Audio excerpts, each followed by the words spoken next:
La société est fluide, on n'y est pas encore, mais je dirais qu'elle se fluidifie, grâce surtout aux nouvelles générations qui luttent contre une hiérarchie beaucoup trop stricte dans les entreprises, qui luttent pour un pouvoir transversal, un pouvoir partagé.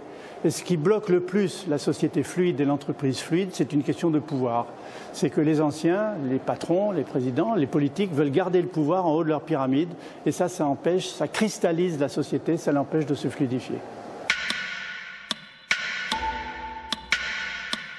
À l'intérieur de l'entreprise, les gens deviennent plus mobiles grâce à leur smartphone. Ils peuvent communiquer entre eux beaucoup plus rapidement, créer des réseaux sociaux dans l'entreprise, mais aussi à l'extérieur. Ce qu'on appelait jadis le télétravail, c'était ou au bureau ou chez soi. Et bien maintenant, c'est les activités partagées à distance. Donc quand on est dans un taxi, quand on marche, quand on est en voyage, grâce à son smartphone, on peut travailler, envoyer des mails, communiquer avec des gens, faire du FaceTime, etc.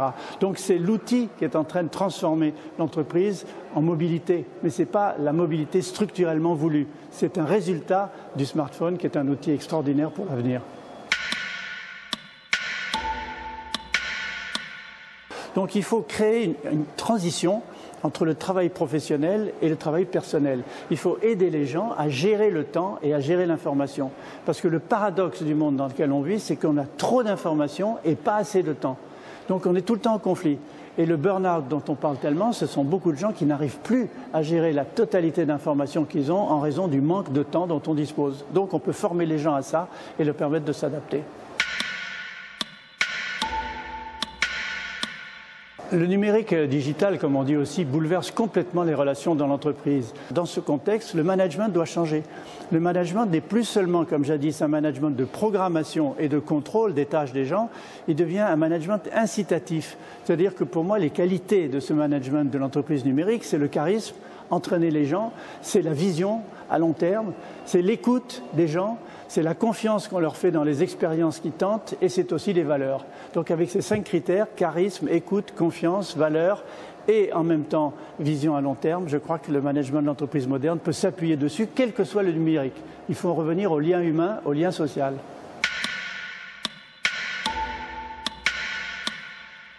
Le changement peut se faire dans la stabilité et le changement peut se faire dans une certaine forme d'instabilité. Comment? Mon modèle, c'est le surf.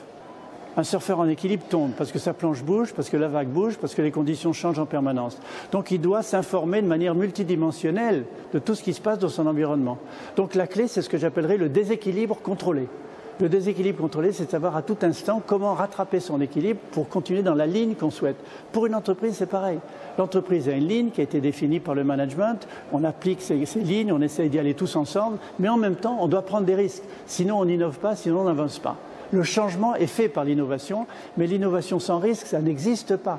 L'innovation permet de prendre des risques et doit prendre des risques. Mais pour ça, il faut prendre des risques contrôlés. D'où cette notion de déséquilibre contrôlé comme le surfeur.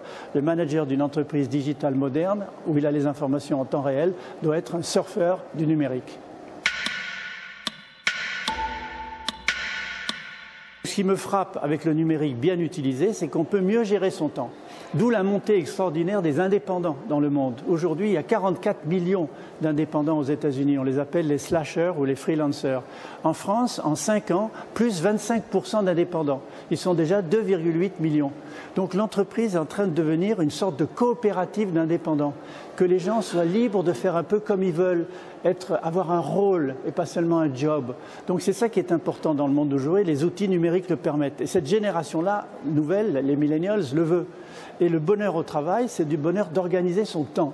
Donc oui, les outils numériques peuvent nous aider plutôt que nous contraindre, nous aider à gérer notre temps et bien gérer son temps pour les autres, ça donne du bonheur.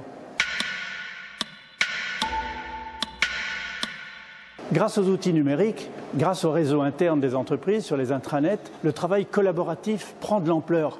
On nous parle beaucoup d'intelligence collective. Moi, je veux bien, mais c'est un peu un grand mot. Je préfère l'intelligence collaborative, c'est-à-dire que les gens se fassent confiance et travaillent ensemble dans le même objectif, dans le même but, dans la même ligne. Et surtout, qu'ils soient capables d'évaluer que ce qu'ils font ensemble donne les résultats escomptés. C'est pourquoi j'insiste sur le fait que non seulement il faut prendre des décisions et avancer, mais avoir des outils d'évaluation pour être sûr qu'on est dans la bonne direction. Et ça, c'est à mettre en place dans les entreprises digitales. Les outils sont là, il faut savoir les utiliser.